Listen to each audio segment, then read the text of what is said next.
This weekend we will celebrate Easter Sunday. To me, that means food, Frank. Yeah, food's good. Brunch, lunch, dinner, you might be looking for a few ideas for that menu. Indeed. Let's send it over to Garcia, who's with chef and caterer, and our good friend Hugh Groman for a couple of different takes. Go for it. On a vegetable I like. A vegetable I love. We are talking about spring asparagus. It's like a miracle that sprouts from the ground. Thanks for being here with us, Hugh. Thanks for having me back. You're talking about one of my favorites, asparagus. And as you work, I think you're going to brown up some mushrooms real quick. Yep. I have two very basic questions that can help a lot of people. Number one, how do you pick? Because I've seen super skinny and then I've seen big fat stalks. Which do you go for? I tend to gravitate to the medium size. Okay. I think, and that's what we have here. You can get delicious asparagus of all sizes, but if you get the medium size, you're generally going to get the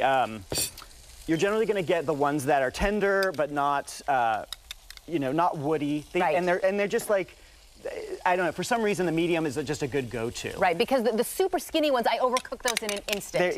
And also sometimes those are the toughest ones. You'd think they'd be the delicate ones, but sometimes they're the toughest ones. And so finally, you know me, I don't like to waste anything. Looks like you've already trimmed this asparagus. Yeah. How do we know where to cut off the end? And like I said, I like to save as much of the veggie as I can. Right. Well, you're using your judgment based on how it feels. So sometimes the ends feel tender, and you don't have to trim much of it. Right. Sometimes they feel woody, like really hard. Right. And you definitely want to get rid of those. Okay, so these are kind of perfect. medium. Yeah, but we've trimmed these off, so these are pretty good. And then the trick is with asparagus is you want to put it in a big pot of salty boiling water. I saw you taste it a minute ago. Yeah, and just boom. And then you set a timer for 2 minutes. 2 minutes. It's a very safe bet. It stock. always works out. And then what I'm going to do here is show you just a few dishes that you can make with asparagus. I've got this dip. It's just really simple. It's mayonnaise, sour cream, olive tapenade. Which you can buy in the store or make yourself. Yeah. So you Which can. I know you make Trader yourself. Joe's has a little tapenade. And then here, look, you could just serve it with the asparagus. And if you want, why don't you taste it here? I'm going to go around you. Yeah, go. Do-si-do. And then the next dish I want to show you is This is cooked perfectly. It has a nice crunch to it. I like it a little bit on the firmer side because it really preserves the texture, which is so special. Yeah, you want to find that perfect balance. And that salt is critical to taking off the bitter edge that sometimes is there. So this is another dish that you can do. And I just took the asparagus that we had already cooked, 2 minutes, just like I said.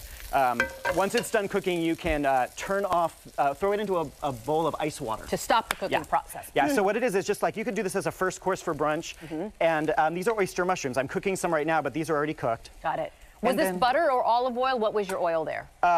Olive oil. Okay. Yeah, no dairy in this dish. Got it. And so then there's just a red wine vinaigrette with a little shallots and some beautiful shaved Parmesan. This says special all over so this could be a first course for a fancy meal, or it could be a big platter of this on a buffet. Okay, now can I ask you, where do you fall on do you eat asparagus with your fingers, or is it a knife and fork food? Well, in this case, it's knife and fork, but I think you should taste the dip right now, and you can use your fingers for that. Well, don't ask me twice. Yeah, come on. All right. So, the other dip. Hold on, I'll try that in a second. Oh, yeah, that's not the right dip. I know. Look, I'm being rude, and I'm only eating the best part, the head. It's a disaster. So, and then here's the third thing I want to show you. This is a salad with little 1-inch pieces of the asparagus, same asparagus we cooked before. Got it. So cooked in the salty water, stopped in cold to preserve. Yep, and then shaved fennel, and then so just mild and sweet. Lemon juice, chopped dill. I thought this was a fennel frond. Oh, no, that would work too, though. You could put those in too, so you don't waste them. I don't waste anything. And then lots of olive oil. Okay. And then salt and pepper. How does a chef make that happen? Because sometimes at home I get in there with my hands. Oh my goodness! Boom. Good. Yeah, you know what? Your hands are the most wonderful tool. Yeah, they are. Every chef uses their hands. Oh, that looks so delicious. Is this something you can make and hold in the fridge while maybe you're at church or your guests are arriving? Or I think you can get this all ready and then just toss it together right before you serve it, just so that the fennel doesn't get too soft. Yeah. And if we're talking real luxury, you have this to put on top. Yeah, will you put that on do-si-do for me? around you. Okay, great. This is for the this is a little smoked salmon. On the top. Oh, so And then delicious. once again, this could be a first course, or you could do it on a buffet like we're doing here, just simply piled onto a platter.